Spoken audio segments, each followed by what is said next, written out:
رکن اسمبلی نے دعویٰ کیا اس مسجد کی تعمیر مندر اور دیو استھان کی زمین پر کی گئی ہے۔ ان کے اس دعویٰ کی وجہ سے مسجد میں بہت دیر تک ماحول گرم رہا۔ شیعہ طبقہ کے لوگوں نے انہیں مسجد اور زمین کے کاغذات دکھائے جو بی جے پی لیڈر کے دعووں کو غلط ثابت کر رہے تھے۔ انہوں نے بتایا کہ یہ مسجد وقف کی زمین پر تعمیر ہوئی ہے۔ بی جے پی رکن اسمبلی بالمکند جب یہ تنازع پیدا کر رہے تھے تو کسی نے پولیس کو خبر کر دی۔ پولیس خبر ملنے کے بعد مسجد پہنچی بھی، لیکن اس سے پہلے بالمکند وہاں سے نکل چکے تھے۔ مسجد میں موجود لوگوں نے پولیس کو بتایا کہ بالمکند نے اس طرح کی حرکت پہلے بھی کی ہے۔ وہ اکثر کسی نہ کسی مسجد میں گھس جاتے ہیں اور لوگوں کو دہشت گرد بتاتے ہوئے زمین خالی کرانے کے لیے ہنگامہ کرنے لگتے ہیں۔ نتیجہ کار لوگوں کے جذبات مجروح ہوتے ہیں اور جھگڑے فساد کی حالت بن جاتی ہے۔ میڈیا رپورٹس کے مطابق جب پولیس مسجد پہنچی تو انہیں بھی لوگوں نے زمین کے کاغذات دکھائے۔ امام باڑے کے امام نے پولیس کو ایک تحریری شکایت بھی دی جس میں بتایا گیا کہ رکن اسمبلی نے ان کے ساتھ بدتمیزی کی ہے۔ اتنا ہی نہیں، منع کرنے کے بعد بھی وہ لوگ جوتے چپل پہن کر عبادت گاہ میں داخل ہو گئے، ساتھ ہی خواتین کے ساتھ بدسلوکی بھی کی گئی۔ امام مسجد نے سوال اٹھایا کہ وہ خود ایک مندر کے پجاری ہیں، ایسے میں ان کے اس سلوک کو کہاں تک جائز مانا جا سکتا ہے؟ امام مسجد سمیت کئی دیگر لوگوں کا کہنا ہے بالمکند اچاریہ کے ساتھ کچھ اراضی مافیا بھی مسجد آئے تھے۔ ان سبھی کی نظر وقف کی بیش قیمت 14 بیگھہ زمین پر ہے۔ ایس جے شنکر کا پاکستان دورہ، پالیسی میں تبدیلی یا دباؤ کا نتیجہ؟ وزیر خارجہ کا پاکستان کا دورہ ہو رہا ہے تو سوال یہ ہے کیا سرحد پار کی دہشت گردی بند ہو گئی یا پھر مودی حکومت نے پاکستان کی جانب کوئی کھڑکی کھولنے کا ارادہ کیا ہے؟ جب گزشتہ دنوں ہندوستانی وزارت خارجہ کے ترجمان نے ایک پریس بریفنگ میں اعلان کیا کہ وزیر خارجہ ایس جے شنکر کثیر ملکی گروپ شنگھائی تعاون تنظیم SCO کے سربراہی اجلاس میں شرکت کرنے کے لیے اسلام آباد کا دورہ کرنے والے ہیں تو سفارتی اور صحافتی حلقوں میں یہ پوچھا جانے لگا کہ کیا پاکستان کے تعلق سے مودی حکومت کی پالیسی بدل رہی ہے یا پھر یہ فیصلہ کسی دباؤ کا نتیجہ ہے؟ یہ سوال اس لیے اٹھ رہا ہے کہ مودی حکومت نے ڈاکٹر منموہن سنگھ اور اٹل بہار واجپئی کی سابقہ حکومتوں کے برعکس پاکستان کے ساتھ کسی بھی قسم کا تعلق قائم کرنے سے انکار کی پالیسی اپنا رکھی ہے۔ اس کا کہنا ہے کہ دہشت گردی اور بات چیت ایک ساتھ نہیں چل سکتی، لیکن اب جب وزیر خارجہ کا پاکستان دورہ ہو رہا ہے تو یہ سوال ہے کیا سرحد پار کی دہشت گردی بند ہو گئی ہے یا پھر مودی حکومت نے پاکستان کی جانب کوئی کھڑکی کھولنے کا ارادہ کیا ہے؟ واضح رہے اسلام آباد سے یہ اجلاس 15 اور 16 اکتوبر کو ہو گیا ہے۔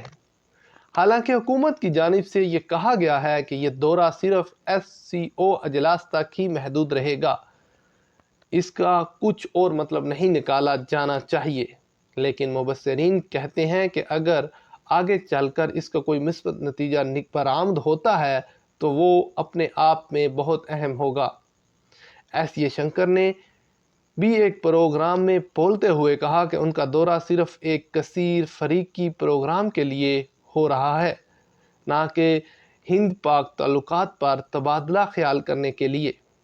لیکن اسی کے ساتھ انہوں نے ایک جملہ اور ادا کیا، ان کے مطابق جیسا کہ آپ جانتے ہیں میں ایک شائستہ شخص ہوں، لہٰذا میں وہاں اسی طرح کے رویے کا مظاہرہ کروں گا۔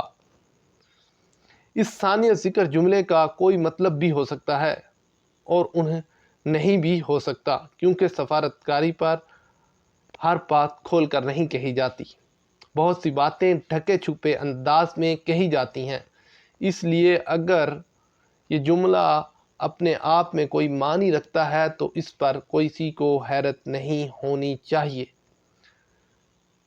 خیال رہے بحیثیت وزیر خارجہ ایس جے شنکر کا پاکستان کا یہ پہلا دورہ ہوگا اور کسی ہندوستانی وزیر خارجہ کا 9 سال کے بعد ہونے والا دورہ ہوگا۔ اس سے قبل سابق وزیر خارجہ سشما سوراج نے دسمبر 2015 میں اسلام آباد میں منعقد ہونے والی ہارٹ آف ایشیا فارمیٹ کی سیکورٹی کانفرنس میں شرکت کی تھی، جو کہ افغانستان کے موضوع پر تھی۔ انہوں نے اس دورے میں پاکستان کے سینئر اہلکاروں سے تبادلہ خیال بھی کیا تھا۔ ہندوستان کی جانب سے پاکستان کا آخری اعلیٰ سطح دورہ اگست 2016 میں اس وقت کے وزیر داخلہ راج ناتھ سنگھ کے دورے کی شکل میں ہوا تھا۔ انہوں نے جنوبی ایشیا کے علاقائی تعاون تنظیم سارک کے اجلاس میں شرکت کی تھی۔ شمشا سوراج کے دورے کے چند روز بعد وزیر اعظم نریندر مودی افغانستان کے راستے لوٹتے وقت اچانک پاکستان رک گئے تھے، تو انہوں نے اس وقت کے وزیر اعظم نواز شریف کو ان کے یوم پیدائش کی مبارکباد پیش کی تھی۔ مودی کا وہ دورہ 11 سال بعد کسی ہندوستانی وزیر اعظم کا پاکستان کا پہلا دورہ تھا۔ بعد ازاں متعدد واقعات کی وجہ سے دونوں ملکوں کے تعلقات بہت زیادہ کشیدہ رہے۔ یہ بھی قابل ذکر ہے، جیسا کہ آپ لوگ جانتے ہیں، موجودہ حکومت بی جے پی کی سیاست کی بنیاد پاکستان اور مسلم مخالفت پر رکھی ہوئی ہے۔ پاکستان کو جتنا برا بھلا کہا جائے گا، اس سے اس کی سیاست میں اتنی ہی چمک آئے گی۔ اسی لیے جب بھی کوئی بات ہوتی ہے تو مسلمانوں سے فوراً پاکستان کا طعنہ دیا جاتا ہے اور حکومت کے خلاف بولنے والوں کو، خواہ وہ مسلمان ہوں یا غیر مسلم، پاکستان بھیج دینے کی دھمکی دی جاتی ہے۔ اور اس سیاست سے ہی بی جے پی کو فائدہ بھی پہنچتا ہے، حالانکہ وہ ہندوستان کے قریبی ہمسایہ ممالک ہے اور اس کے ساتھ ہندوستان کے تعلقات تلخ و شیریں رہے، تاہم ہندوستان کی کوشش رہی تو کہ دوستانہ رشتے قائم ہوں۔ یہ الگ بات ہے کہ سرحد پار کے دہشت گرد یہاں ہندوستان میں اپنی سرگرمیاں انجام دیتے رہتے ہیں۔ مودی حکومت نے ان سرگرمیوں کی وجہ سے ہی پاکستان پہ ایک دم ناطہ توڑ لیا ہے، لیکن اس کا مطلب یہ نہیں کہ اب ہندوستان میں دہشت گردی کے واقعات نہیں ہو رہے۔ جموں و کشمیر میں اب بھی ہو رہے ہیں۔ سنجیدہ طبقات کا ہمیشہ یہ خیال رہا ہے کہ تنازعات کو مذاکرات سے ہی حل کیا جا سکتا ہے۔ کوئی بھی مسئلہ میدان جنگ میں حل نہیں ہوتا، وہ حل ہوتا ہے تو بات چیت کی میز پر ہی ہوتا ہے۔ خود وزیر اعظم نریندر مودی یوکرین روس کی جنگ ہو یا اسرائیل اور حماس کی جنگ ہو یا پھر اسرائیل اور ایران کے مابین ممکنہ جنگ، مذاکرات کی اپیل کر رہے ہیں۔ ہندوستان اور پاکستان کے درمیان دوستانہ رشتوں کی وکالت کرنے والوں کا کہنا ہے وہ یہی فارمولہ پاکستان کے تعلق سے کیوں نہیں اپناتے۔ جہاں تک کسی دباؤ کی بات ہے تو تجزیہ کاروں کا مطابق ایسا محسوس ہوتا ہے کہ ہندوستان پر روس کا دباؤ ہے۔ خیال رہے روس SCO کا ایک اہم رکن ہے۔ بعض تجزیہ کاروں کا خیال ہے کہ ہندوستان کے پاس SCO سربراہی کے اجلاس میں شرکت کے علاوہ کوئی چارہ نہیں تھا۔ اگر وہ اجلاس میں شرکت نہیں کرتا تو اسے گروپ کے اہم رکن روس کے ساتھ اس کے ناروا سلوک کے طور پر دیکھا جاتا۔ اس سے قبل گزشتہ سال جب جون میں گوا میں SCO کا اجلاس ہوا تھا تو اس میں وزیر اعظم نریندر مودی نے شرکت نہیں کی تھی۔ حالانکہ ایس جے شنکر کے مطابق SCO کا اجلاس میں عام طور پر وزیر اعظم یا سربراہ مملکت ہی شرکت کرتے ہیں، یہ اس کی روایت رہی ہے۔ اس کے باوجود مودی نے گزشتہ اجلاس میں شرکت نہیں کی تھی۔ اس لیے اگر اس بار کے اجلاس میں ہندوستان شرکت نہیں کرتا تو روس کی خفگی کا ڈر تھا۔ ہندوستان اور پاکستان کے علاوہ چین، روس، کرغزستان، قازقستان، تاجکستان اور ازبکستان بھی SCO کے رکن ہیں۔ بہرحال اس اعلان کے بعد یہ سوال کیا جا رہا ہے کہ کیا ہندوستان اور پاکستان کے باہمی رشتوں پر جمی سرد مہری کی برف پگھل رہی ہے، اور کیا اس دورے کے بعد دونوں ملکوں کے تعلقات میں کسی پیش رفت کا امکان ہے؟ مبصرین ان سوالوں کے جواب دینے سے قاصر ہیں، تاہم بعض تجزیہ کاروں کا اس فیصلے کو ہندوستان کی ایک جرأت مندانہ قدم قرار دیا ہے۔ ان کا یہ بھی کہنا ہے یہ دورہ باہمی تعلقات کے سلسلے میں ایک پاکستان کے رشتوں پر گہری نظر رکھنے والے اسلام آباد میں ہندوستان کے آخری ہائی کمشنر اجے بساریا کا کہنا ہے کہ ایس جے شنکر کو بھیجنے کا فیصلہ ایک جرأت مندانہ قدم ہے۔ ہندوستان نے اس فیصلے سے مشکل دور سے گزرے باہمی تعلقات کو مستحکم کرنے کی خواہش کا اشارہ دیا۔ گیند اب پاکستان کی کورٹ میں ہے، اس موقع سے فائدہ اٹھاتے ہوئے دو طرفہ بامعنی ملاقاتوں کی تجویز پیش کرنی چاہیے۔